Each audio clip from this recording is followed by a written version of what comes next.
Uh, we're talking about a couple different body designs today. Basically, I've made 3 to present to my team. They're going to choose today, and we're going to build a couple replicas, modify them a little bit to use for the competition this year, the senior solutions. The first one I'm going to show them is actually not connected to a brain. I found a lot of these basic body types on NXT programs. This year we're trying to get away from the Tribot design, which we've used in the past. Most of you are familiar with the Tribot design. It comes with the package with the NXT. Kind of looks like this. And we've used it a lot in the past, has a cool golf arm, does a lot of other things. Basically, great way to learn how to use the bot, but we're going to try to modify this year. So, the first one I'm going to show you is down here, and this one's basically, as I said, not connected to a brain. It has 2 chassis. That is where they connect the wheels. This one in particular is really good for steering and dead reckoning because it's so exact. It's also got the narrowest of the 3 I'm about to show you when it comes to wheel bases.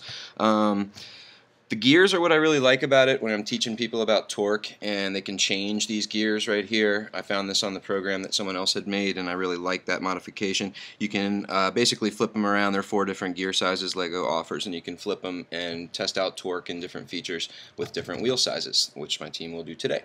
Moving on, we also have a second body type. This one was modified again from the classic design that I found on NXT programs. Probably still needs a little bit of work to be stable.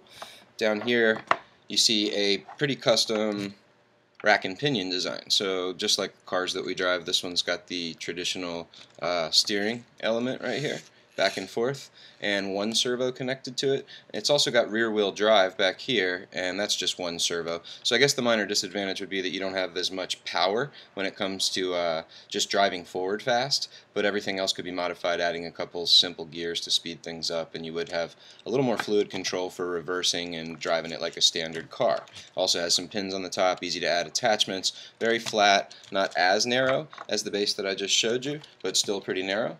Moving on to the third design here.